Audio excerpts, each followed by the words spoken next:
Welcome back. Glad to know you're still with us. You are watching NTV Weekend Edition. Now, over the last 2 weeks, Uganda has been at the center of several trade disputes involving her neighbors in the East African community. For instance, there was the case of South Sudan blocking a consignment of maize bound for Juba. Now, Kenya had also stopped a consignment of milk bound for the Kenyan market. Now, in the latest episode, Tanzania has moved to block rice exports to Uganda. So, what is really going on? Now, to help us understand all this is the Ugandan EALA representative, GEORGE Odonng. Good evening and welcome to Talk of the Nation. Thank you. Now, the issue of trade dispute has persisted for some time now. What is really going on, or why is this a persistent problem? First of all, you know, trade, where there is trade, there is bound to be disputes. The trouble is that when it occurs consistently, then you need to investigate where the problem is. In the case of the East African community, I think it's really, for me, it is a crisis of leadership. Because we have seen this happening protractedly, and we have not seen deliberate efforts to find a sustainable solution to it. Now, I think that over 20 years now of the EAC, there is need to update the software of our integration. The landscape of our integration keeps changing. The critical issues of our integration also keep changing. The context of our integration has changed significantly. Priorities are changing. The partner states are beginning to, to adjust to the changing context. Unfortunately, at the regional level, we are not seeing that leadership, and that leadership is an executive leadership. It's not leadership from parliament. It's actually supposed to be leadership at the executive level, because that's where decisions are taken. That's where some of these issues are supposed to be resolved, because EAC is a rules-based organization. It has a treaty, it has other subordinate legislations, it has protocols that define our scope of cooperation, and it also has measures that are put in place for non-compliance.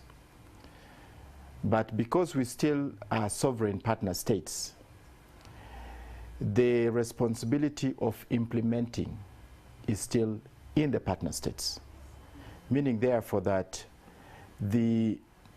those who are supposed to resolve these trade disputes are in the executive, are ministers. So for the case of our trade disputes, I should be seeing the Sectoral Council of Trade. You know, people tend to focus on the Minister for East African Community Affairs. The Minister of East African Community Affairs only coordinates, but we have sectoral councils: Sectoral Council on Defense, Sectoral Council on Agriculture, Sectoral Council on Trade. You know, so when matters of trade arise, like right now with Tanzania, with Kenya, with South Sudan, the Sectoral Council of Trade is supposed to sit, look at where the problem is, and propose solutions, because those solutions are supposed to come from the partner states. And why isn't this happening? You clearly... I have told you that we have a crisis of leadership at the EAC. The structure of the EAC is such that executive decision is at the summit, which is where the president sits. But the summit is represented by council. They are the ones who run the day-to-day business of our integration. They make the strategic decisions of our integration. Unfortunately, I am seeing that there is weakness at the council level.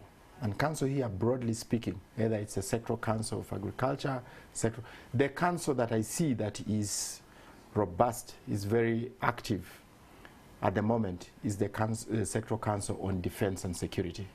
They are meeting regularly, they are reviewing their protocols, they are having activities, but the Sectoral Council on Trade I have not seen them being very, very active. And yet we are saying this is supposed to be an integration that is driven by trade between our different partner states. We are lucky that East Africans generally are happy to trade among themselves. The latest report shows that we have actually had almost about 11% increase in intra-trade within the East African community.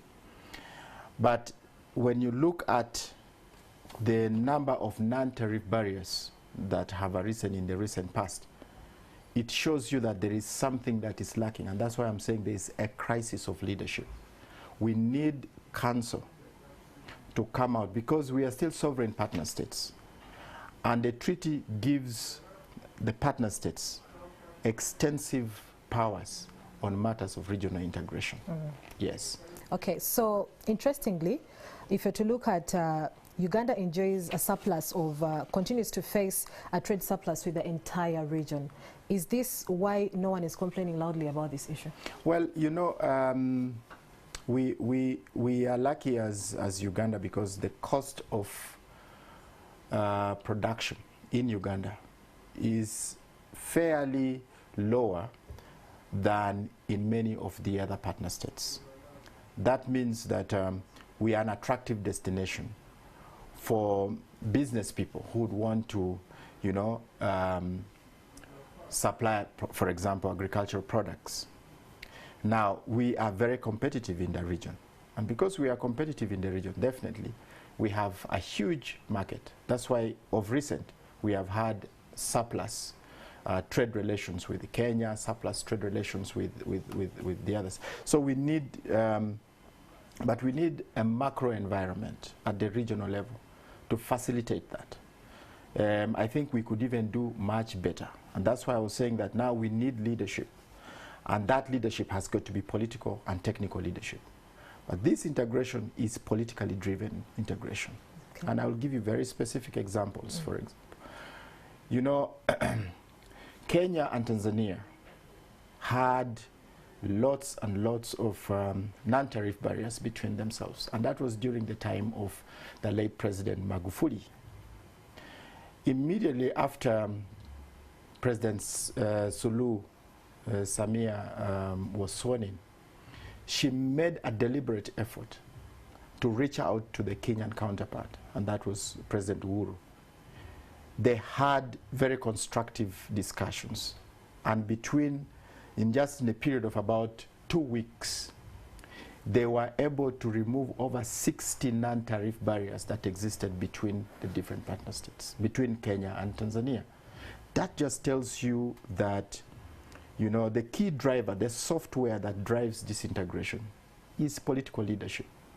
Once you have clarity in terms of what we would want to achieve with this integration, the trade challenges that we face are really operational. At the strategic level, we know that there's a big picture, that when we trade very well amongst ourselves, we are all going to be beneficiary of this, of trading amongst ourselves. So there is need to reactivate, to activate leadership at the very top, delegated through Council of Ministers. And this Council of Ministers really needs to wake up in all the partner states. You must have followed during our debates in Parliament. We have raised it consistently that Council needs to be part of the conversations that take place in the Assembly, because we raise these issues.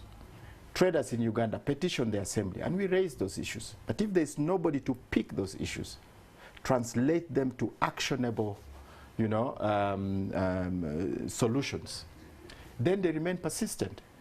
So the call for me is not just to resolve the issue of 65 trucks that are stuck in South Sudan, or the maize that Tanzania is blocking from coming into Uganda. The call is for us to, you know, to upgrade. I have said we need to upgrade the software of our integration, because the community is growing, it's becoming more complex. The scope of our integration is even becoming wider. Initially, we were only 3 partner states. Now we are 7. when we had the 3 partner states, the framers of that treaty had come out with, you know, for them, goodwill was at the heart of our integration. So they did not put in place extreme punitive measures like you would find in the African Union. In the African Union, if you are not subscribed or if you are non-compliant, they switch you off. Taken off. Yes, but in the EAC, they fear even to activate provisions that would, you know, punish a partner state for non-compliance with the treaty requirements or with protocols. And I think that's where the weakness is, and that's why I'm saying leadership has got to take the center stage to drive this process. Well, let us look at the reasons at why some of these products from Uganda are barred or are blocked from entering countries like South Sudan and Kenya. For instance, the recent case at South Sudan where, you know, the maize, tons and tons of maize was blocked from entering Sudan was the issue of quality.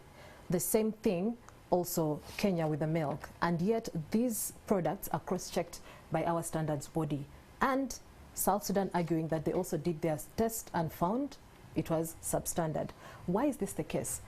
This raises doubt in our standards body. You know, I think it's Professor Yash Tandon who says that trade is war, because trade has interests. Now, because trade has interests, there are cartels that emerge because they're interested in making the best out of a situation. Now, I know that South Sudan has, for example, claimed that our maize does not meet the standard. With all due respect, I do not know how much capacity South Sudan has for testing the quality of our maize. But one can use that argument. Yes, because even that can use that. One can use that argument in order to stop the maize and perhaps use the scarcity of maize in South Sudan to raise the prices. It's a zero-sum game. Let me tell you this. It has been used before, even with our milk with Kenya. The solution is actually to have what is provided for under the Customs Union Act. There is a provision for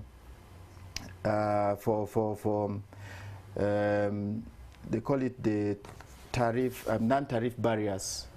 Under the Non-Tariff Barriers Act, there's a provision for a committee on trade remedies, which is constituted by all partner states. Is this committee functional? That committee is supposed to verify claims like those ones, because they can be abused. Is it functional? It's non-functional. That's what I'm saying. And this is the function of the council to constitute that committee.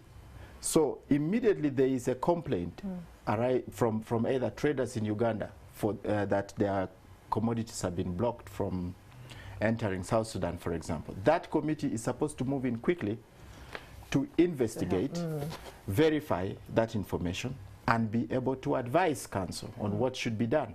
That committee has not been put in place for over 10 years. There's a provision there. Yes. And they've been asking, you know, that committee was envisaged when we still had like 3 partner states. Now we are 7 partner states.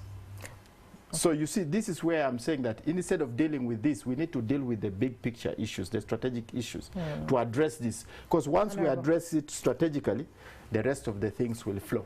As we conclude this conversation, what would be your closing remarks about how do you anticipate, or where do you see that regional trade in the next 5 to 10 years?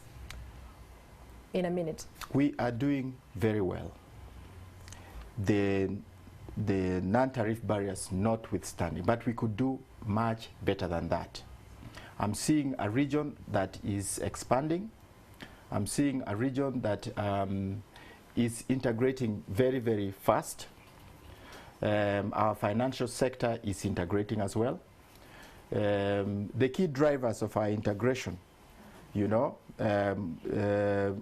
if we really focused more on ensuring that we have infrastructure, there's free movement of people, you know, and we deal with these non-tariff barriers, in the next 5 years, East Africa is going to be a force to reckon with. Even in its current form, it's still one of those communities that is performing very, very well, and it is winning admiration from other regional economic blocs. Thank you, George Odongo. He is the EALA representative of Uganda, and he's getting to share on how the issue of trade disputes between member states of the East African community can be dealt away with. Now, that's it for Talk of the Nation. We take a break. When we return, we'll hear from the world of sport.